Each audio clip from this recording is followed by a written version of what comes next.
शायरी और कविता के जरिए भी ज़हनों की तरबियत हो सकती है, सही रास्ते पर इंसान को ले जाया जा सकता है, मोहब्बत के चिराग जलाए जा सकते हैं। ये कारनामा था जनाब निदा फाज़िल की शायरी का। और अब आइए मैं उस कवि और उस शायर से गुजारिश कर रहा हूँ जिसने अपनी ज़िंदगी का एक बहुत बड़ा हिस्सा अंधेरों को अपनी शायरी और अपने एहसास के चिरागों से रोशन करने की कोशिश की है। हिंदी गीत हो, हिंदी कविता हो या उर्दू गज़ल, दोनों पर एक सा उनका अधिकार है और जो कुछ भी वो कह देते हैं इसमें उनके तजर्बात की खुशबू और उनके मुशाहिदात की चमक हुआ करती है। कमाले आशिकी हर शख्स को हासिल नहीं होता, हजारों में कोई मजनू कोई फरहाद होता है। मोहतरम प्रताप सिंह का गुजारिश है।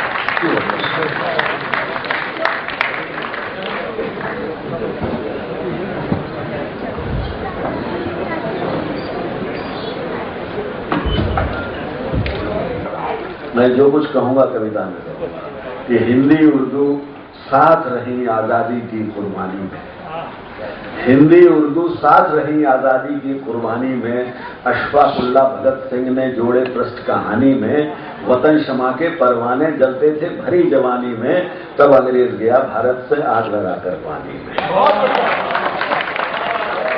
और ये हिंदी और उर्दू का जो मसला है इसको पहली बार निदा फाज़ली भाई और हम ही नहीं कह रहे, अकबर इलाहाबादी ने भी कहा था कि हिंदी और उर्दू में फर्क है इतना, वो ख्वाब देखते हैं हम देखते हैं सपना। ये दो भाषाएं बना दी गई हैं। और आगे और अकबर इलाहाबादी ने फरमाया, कहते हैं कि वो उर्दू को अरबी क्यों ना करें, हम हिंदी को भाषा क्यों ना करें, जिससे फलक का दिल बहले हम लोग तमाशा क्यों ना करें। बहुत जाहिर है, मैं ये कहना चाहता हूं कि मैंने छंद भी लिखे हैं, शुद्ध हिंदी में लिखे हैं, गजल कही है हिंदुस्तानी में और कभी कभी उर्दू में भी। भाषाएं ऐसी खिड़कियां हैं, दरवाजे हैं जिनसे ज्ञान आता है। ये किस लिए लड़ाई का सबब बना दिया गया। इसलिए मैं यहां से पहले शुरू करता हूं, मैं यहां से शुरू करता हूं कि अर्जुन को एक डर था कि हम मर न जाएं कहीं या हमारे रिश्तेदार न मर जाएं। गीता में कृष्ण से उन्होंने कहा और कृष्ण ने एक ही उत्तर दिया है कि जो मृत्यु के बारे में सोचता है उसको मैं ज्ञानी नहीं कहता। अब मेरा एक छंद सुनिए, अब ये हिंदी का छंद है, सुनिए कि होनी निज हाथ में लिए है एक काल चक्र, टाइम टेबल, होनी निज हाथ में लिए है एक काल चक्र, जिसके समक्ष जो को सूर्य चंद्रमा गए और कांपते थे जिनके प्रताप से दिगंत वे। जिन ये यहां से करता हूं कि होनी निज हाथ में लिए है एक काल चक्र, जिसके समक्ष झुक सूर्य चंद्रमा गए और कांपते थे जिनके नाम से दिगंत वे, अनन्य से अतीत के अथाह में समा गए और शूरवीरता में जो अजय कीर्तिमान रहे, अंगद का पांव इतिहास में जमा गए और चुटकी बजी जो काल की तो वही तत्काल जिंदगी की बागडोर मृत्यु को थमा गए। तो करें क्या, इससे कैसे उभरे? दो छंद सुन लीजिएगा कि सांस खींचने के पूर्व ठीक से विचार लो कि सांस धारने की कौन नीति होनी चाहिए। सांस vigilance is life, thoughtlessness is death. बस इतनी बात सुन लीजिएगा कि सांस खींचने के पूर्व ठीक से विचार लो कि सांस धारने की कौन नीति होनी चाहिए। मान या गुमान अभिमान का विधान हो या कर्म में मनुष्यता प्रतीत होनी चाहिए। कांच के खिलौने जैसी छुई मुई जिंदगानी खूब सावधानी से व्यतीत होनी चाहिए। और भूल करना तो है मनुष्य का स्वभाव, किंतु मूल में तो भावना पुनीत होनी चाहिए। एक और छंद सुन लीजिएगा, ये मैं पहले बधाई दे दूं लोकेश जी को, पीयूष जी को और तमाम लोगों को जिन्होंने इतना बढ़िया कर समझ गया। ये जो है ये काम बड़े हैं, बांटने का काम बहुत अच्छा नहीं है, जोड़ने का काम बहुत अच्छा है। इसलिए मैं यहां से शुरू करता हूं कि वाटिका में मैं न तो मुझे परिभाषा करनी आती है, न अपना बयान में कभी वो कर सकता हूं, सिर्फ सुन लीजिए कि वाटिका में भांत भांत के अनेकानेक पुष्प फूल फूल जाते निज गर्व और गुमान में। किसी को अपने पद का, किसी को रूप का अभिमान है, किसी को पैसे का अपमान है, लेकिन अभिमान से आप थोड़े आगे जाएंगे। वाटिका में भांत भांत के अनेकानेक पुष्प फूल फूल जाते निज गर्व और गुमान में। कोई कोई देवता के शीश पर विराजता है, कोई सूख जाता फूलते ही बियाबान। तो 5 पंखुड़ी की देह का भविष्य कौन कहे, धूल बन जाना उसे विधि के विधान में। किंतु वंदनीय पुष्प है वही जो छोड़ जाए, बीज वसुधा में और सुगंध रास में।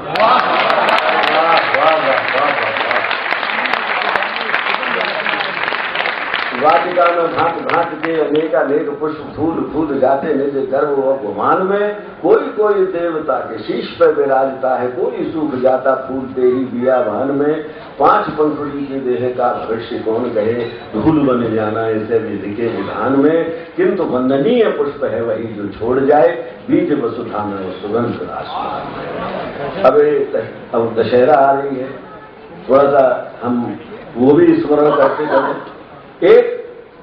एक बात कहना चाहता हूं कि सीता जी के जीवन को जब बहुत ध्यान से देखें तो एक बड़ी विचित्र सी बात समझ में आती है कि वे सीता जो सोने के छोटे से हिरण पर मोहित थी, और राम ने बहुत कहा कि सोने का हिरण नहीं होता सीता, लेकिन कहा कि नहीं आप जाइए और उसको लेके आइए। राम चले जाते हैं और सीता पहुंच जाती है सोने के लंका में, जहां चारों ओर सोना ही सोना है। वहां सीता को राम याद आते हैं। कैसी विडंबना है, जब राम थे तब उन्हें सोना चाहिए, और जब सोना ही सोना चारों ओर है तब उन्हें राम चाहिए। और हम और आप भी इसी रोग से ग्रस्त तो नहीं है। इसलिए मैं ये कविता पढ़ना चाहता हूं, एक क्षण सुन लीजिएगा कि विश्वमोहिनी स्वरूपा जननी। सीता तो विश्वमोहिनी थी, जगत जननी थी, मर्यादा पुरुषोत्तम की पत्नी थी, और वीतरागी जनक की पुत्री थी, जानकी थी। तो मैंने छंद लिखा कि विश्व मोहिनी स्वरूपा जननी को मोह लिया, जाने कौन मोहिनी थी सोने के हिरण में। विश्व मोहिनी स्वरूपा जननी को मोह लिया, जाने कौन मोहिनी थी सोने के हिरण में। वे ही शोक मग्न है अशोक वाटिका में, और कुबेर बंद रावण के कंचन सदन में। एक ओर मायावी मारीच छद्म वेश धारे, एक ओर सारा जग जिनकी शरण में। और की तो कौन कहे, जान की न जान पाई, ग्राह्य और अग्राह्य कौन जग के चैन में। अभी मैं इसलिए कहा ये बात नहीं है हिंदी उर्दू की नहीं है। जब आप रामायण पर लिखेंगे, जब राम पर लिखेंगे, जब गीता के छंदों में लिखेंगे, आप चाहे चाहे न चाहे आपको हिंदी में लिखना पड़ेगा। अब जब आप आज की परिभाषा जो जैसी हो गई है उसमें करेंगे, जब मैं गाने पर गजल कही तो शुद्ध उर्दू में, लेकिन बस मैं इतनी कहना चाहता हूं, हिंदी के बंटवारे बहुत नापसंद है मुझे। मैं कभी संकल्प करके नहीं बैठता कि अब हिंदी में लिखूंगा या उर्दू में लिखूंगा, भाव के हिसाब से अपने आप हो जाता है ये। अब एक क्षण सुनिएगा, ये तो दोहरा देता हूं। विश्व मोहिनी स्वरूपा जननी को मोह लिया, जाने कौन मोहिनी थी सोने के हिरण में। वे ही शोक मग्न है अशोक वाटिका में, और कुबेर बंद रावण के कंचन सदन में। एक ओर मायावी मारीच छद्म वेश धारे, एक ओर सारा जग जिनकी शरण में। और की तो कौन कहे, जानकी न जान पाई, ग्राह्य व अग्राह्य कौन जग के चैन में। एक छंद और सुनिए। अगर इस देश के अंदर अगर कोई बहुत बड़ा संकट है, वो है चरित्र का संकट और देश प्रेम के अभाव का संकट। और इस संकट को कोई दूर कर सकता है तो साहित्य और अदब कर सकते हैं, इसे सियासत दूर कभी नहीं कर सकती। इसलिए जब हम कुछ कहते हैं तो हम चाहते हैं कि उसका अनुसरण हो। एक क्षण सुन लीजिएगा। सीता जी से आके रावण कहता है कि मेरी तरफ नजर उठा के एक बार देख लो, बस बात करना चाहे मत करना। और सीता जी तिनके की ओट से उससे बात करती है। मंदोदरी को पता चलता है तो मंदोदरी बहुत अपमानजनक भाषा में उससे कहती है कि बस अपमानित होके आ गए, इससे तो अच्छा था हमसे अकल ले लेते।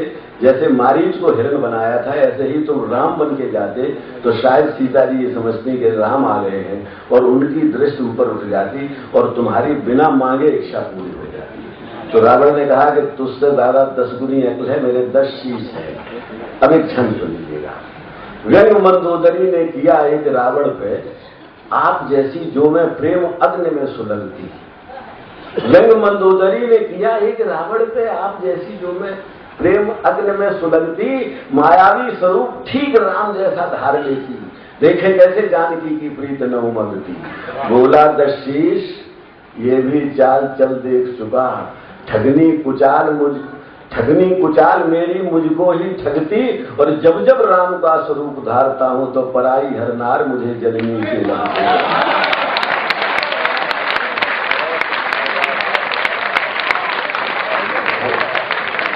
व्यंग मंदोदरी ने किया एक रावण पे, आप जैसी जो मैं प्रेम अग्नि में सुलगती। मायावी स्वरूप ठीक राम जैसा धार लेती, देखे कैसे जानकी की प्रीत न उमगती। बोला 10 शीश ये भी चाल चल देख चुका, ठगनी कुचाल मेरी मुझको ही ठगती। और जब जब राम का स्वरूप धारता हूं तो पराई हर नार मुझे जननी सी लगती। अभी नीला भाई ने बहुत अच्छे शब्दों में आपको समझा कि ये झगड़े बड़े मसनूही झगड़े हैं धर्म के। हमारे यहाँ अयोध्या का जब मामला चला तो मेरी चिंता ये हुई कि राम कहीं छोटे न हो जाए इस झगड़े में। वे राम जो सर्वत्र थे, सर्वज्ञ थे, सर्वशक्तिमान थे, ऐसा लगता है उन्हें हमारे मदद की जरूरत है। तब मैंने एक छंद लिखा, मुझे लगा कि राम हमारे देवता हैं और हमारे इष्ट हैं, वो उनका स्वरूप छोटा नहीं होना चाहिए। मेरा एक छंद सुन लीजिए, ये इस क्रम का आखिरी छंद, फिर दूसरे तरह की कविता सुनाऊंगा। निवेदन मैंने किया है कि सारी धरा धाम, और अगर एक एक पंक्ति से आप सहमत हो तो मुझे बताइए कि आप सहमत हैं, कि सारी धरा धाम राम जन्म से हुई है धन्य। चाहे वाल्मीकि रामायण पढ़ लीजिए, चाहे रामचरितमानस पढ़िए, चाहे कोई दूसरी रामायण।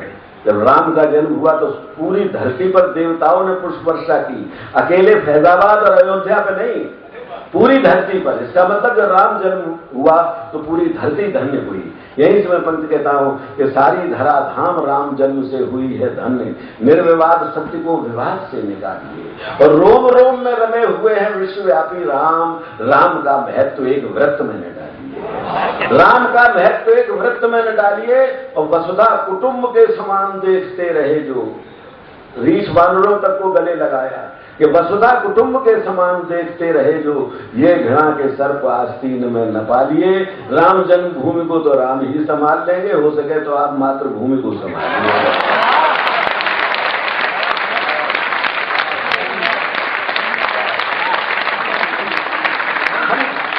तो क्या संदेश देना चाहते हैं? सारी धरा धाम राम जन्म से हुई है धन्य। निर्विवाद सत्य को विवाद से निकालिए और रोम रोम में रमे हुए हैं विश्वव्यापी राम। राम का महत्व एक व्रत में न डालिए, वसुधा कुटुंब के समान देखते रहे जो, ये घृणा के सर्प आस्तीन में न पालिए। राम जन्मभूमि को तो राम ही संभाल लेंगे, हो सके तो आप मातृभूमि को संभालिए। अब मैं थोड़ा स्वर बदलता हूं, दूसरे तरह के छंद सुनाता हूं। प्रकृति से हम दूर होते जाते हैं। कभी कभी प्रकृति के पास जाओ तो कैसा कैसा आनंद मिलता है और कैसे कैसा उपदेश मिलते हैं। पूरे रामचरितमानस में तुलसी ने तो, बाबा ने तो जाने क्या क्या कहा है कि बूंद अघात सहे कि कैसे खनके वचन संत हैं, जैसे सिमट सिमट जल भरे तड़ागाजियों सदगुरु सज्जन पर आवा। प्रकृति से तो सीख रहे हैं।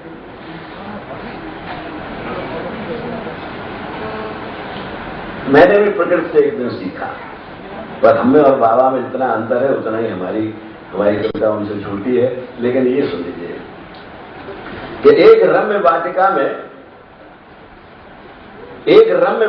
में रमणी, जहां रमण किया जा सके, एक रम्य वाटिका में एक था कपूत युग्म, चोंच चोंच में निबद्ध मग्न मनोहार में। और इस असार विश्वसार का कहे थे सार सार, डूबते उतरते थे प्रेम पारावार में। एक रम्य वाटिका में एक था कपोत युग, चोंच चोंच में निबद्ध मग्न मनोहार में, इस असार विश्वसार का कहे थे सार सार, डूबते उतरते थे प्रेम पारावार में। कोई परवाह थी न चाह थी न डाह थी, न सुविधा असुविधा की दुविधा विचार में। सोचता हूं दीन दुनिया से दूर थोड़ी देर, काश पक्षी होना होता मेरे अधिकार में। कोई परवाह थी न चाह थी न डाह थी, न सुविधा असुविधा की दुविधा विचार में। सोचता हूं दीन दुनिया से दूर थोड़ी देर, काश पक्षी होना होता मेरे अधिकार में। अब कोई आपसे पूछे कि आप किसी को प्रेम करते हैं, इतना प्रेम क्यों करते हैं और कैसे करते हैं, क्या आज तो हमने सवाल नहीं, पर वो प्रश्न के इसके उत्तर नहीं है। लेकिन मेरा एक कुछ सुन लीजिए, मैंने चांदनी के प्रेम में एक छंद लिखा। चांदनी बचपन से मुझे भाती रही। छोटे थे तो चांदनी में खेलते थे, बड़े हुए तो ताजमहल चांदनी में देखने जाते थे। और अब चांद दिखाई नहीं पड़ता, न दिल्ली में दिखाई पड़े न, और दिखाई भी पड़ता है तो बड़ा बीमार सा चांद दिखाई पड़ता है। और तब मैंने उस स्मरण में उनको करते हुए छंद लिखा कि जब से संभाला होश मेरी काव्य चेतना ने, मेरी कल्पना में आती जाती रही चांदनी। जब से संभाला होश मेरी काव्य चेतना ने, मेरी कल्पना में आती जाती रही चांदनी। आधी आधी रात मेरी आंख से चुरा के नींद खेत खलिहान में बुलाती रही चांदनी। जब से संभाला होश मेरी काव्य चेतना ने, मेरी कल्पना में आती जाती रही चांदनी। आधी आधी रात मेरी आंख से चुरा के नींद खेत खलिहान में बुलाती रही चांदनी। और सुख में तो सभी नींद होते, किंतु दुख में भी मेरे साथ साथ गीत गाती रही चांदनी। और जाने किस बात पर मैं चांदनी को भाता रहा और बिना बात मुझे भाती रही चांदनी। एक क्षण और सुन लीजिएगा। कभी आपने देखा हो खिड़की से चांदनी का एक टुकड़ा आपके तकिए में पड़ा है और आप उसे देखते देखते सो जाएं और सवेरे जब देखें उठें तो चांदनी नहीं मिलती है। तो बस यही ये प्रतीक है। इसको अंग्रेजी में पर्सोनिफिकेशन कहते हैं, हिंदी में इसे मानवीकरण कहते हैं। और एक रूपक भी है, इसे प्रतीक मान लीजिए चांदनी। और सबके जीवन में कभी न कभी ऐसे क्षण आते हैं। एक क्षण सुन लीजिएगा कि कल रात कमरे में, अब चूंकि प्रेम की भाषा हो गई तो वो जो नहीं है, वो जो दर्शन वाली भाषा थी उससे अब थोड़ी सरल है। तो कल रात कमरे में खिड़की के रास्ते उतर आई किरणों की डोरी डोरी चांदनी। कल रात कमरे में खिड़की के रास्ते उतर आई किरणों की डोरी डोरी चांदनी। और देखता रहा ठगा ठगा कि परियों के रूप को भी मात करती थी गोरी गोरी चांदनी। मेरे सिरहाने आके तकिए पर बैठ गई, थपकी दे गाने लगी लोरी लोरी चांदनी। और मुझको तो भेज दिया सपनों की दुनिया में, बाद में खिसक गई चोरी चोरी चांदनी।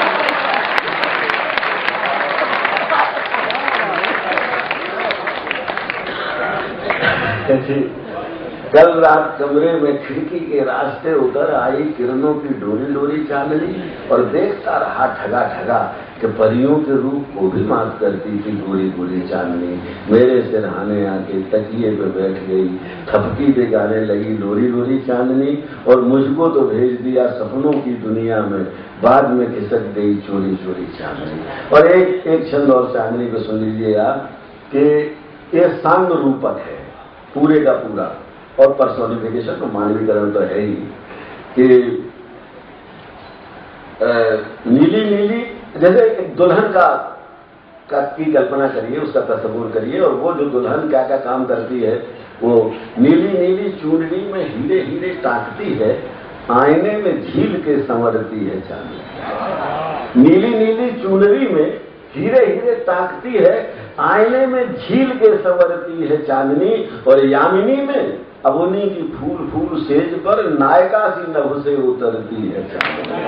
और बाहुओं में व्योम के समाई अभिसारिका सी प्रेम उन्माद में सिहरती है चांदनी। और जिसके लगी है वही जानता है कैसे कैसे सीने से कटारी सी गुजरती है चांदनी। ये मैं आपको छंदों की दुनिया में ले गया। एक छंद के बाद में समाप्त इसलिए कर रहा हूं कि ये भगत सिंह का परसों जन्मदिन था। और ये मुझे तब से वो छंद याद था, मैंने सोचा था कि जरूर सुनाऊंगा। एक भगत सिंह पर एक फिर छंद नहीं सुनाऊंगा, फिर ये सुन लिया भगत सिंह पर सुन लिया। भक्त मात्र घूम के थे, 24 साल का एक व्यक्ति देश की चिंता कर रहा है। आज 24 साल के बच्चे क्या कर रहे हैं? या तो पब में बैठे या कहीं पर किसी फैशन शो में। ये क्या सपने उन लोगों ने देखे थे। इसलिए मुझे कभी मैं याद आता है, इस छंद को सुनाने से पहले 4 पंक्तियां सुन लीजिएगा कि कभी कभी सोचा करता हूं वे बेचारे चले गए हैं जो फूलों का मौसम लाने की कोशिश में चले गए।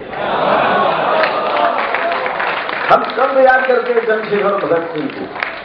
कभी कभी सोचा करता हूं वे बेचारे चले गए हैं जो फूलों का मौसम लाने की कोशिश में चले गए हैं, जो स्वतंत्रता के चरणों में अपना शीश चढ़ाकर सोए। हम में से कितने ऐसे हैं उनके लिए हृदय से रोए। कभी छंद सुन लीजिएगा कि भक्त मात्र भूमि के थे, भूमिका स्वतंत्रता की, नाम के भगत सिंह नाम आग पानी। भक्त मात्र भूमि के थे, भूमिका स्वतंत्रता की भूमिका। मैं गांधी जी को प्रणाम करते हुए नहीं कह रहा, गांधी स्वतंत्रता मिली हमें गांधी जी के प्रयासों से भी, नेहरू जी के प्रयासों से भी, नेताजी के प्रयासों से, लेकिन इन नौजवानों का योगदान कम नहीं था। अगर अंग्रेज सरकार आतंकित न होती तो इस तरह से आसानी से जाने वाली नहीं थी। मेरा ये विश्वास है कि एक तरफ से ये आतंक और नेताजी का जापान चले जाना, तो उन्होंने सोचा कि गांधी जी को ही आजादी दे दो तो इसमें थोड़ी बहुत इज्जत बचेगी, वरना ये मानी जाएगी छीनी गई आजादी। और इसलिए मैं ये छंद पढ़ना चाहता हूं कि भक्त मात्र भूमि के थे, भूमिका स्वतंत्रता की, नाम के भगत सिंह काम आग पानी के, और बहरे विधायकों के कान में धमाका किया, उग्र अग्रदूत बने क्रांति की कहानी। और दास्ता के दायकों को काल विकराल हुए, देश को सिखाए उपयोगियों जवानी के, और फांसी चूमते समय भी मात्र जय घोष किया, सारा देश कुर्बान तेरी कुर्बानी।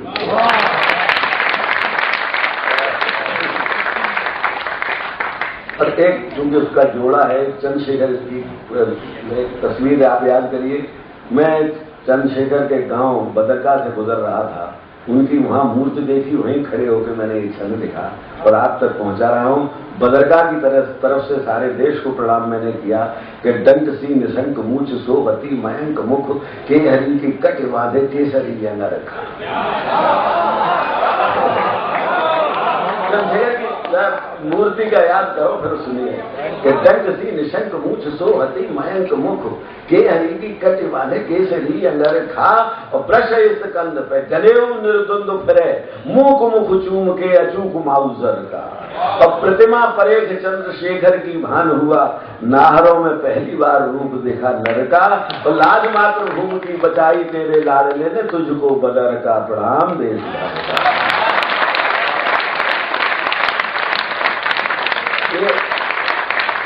केवल मैंने आपको छंद सुना, और अगर आप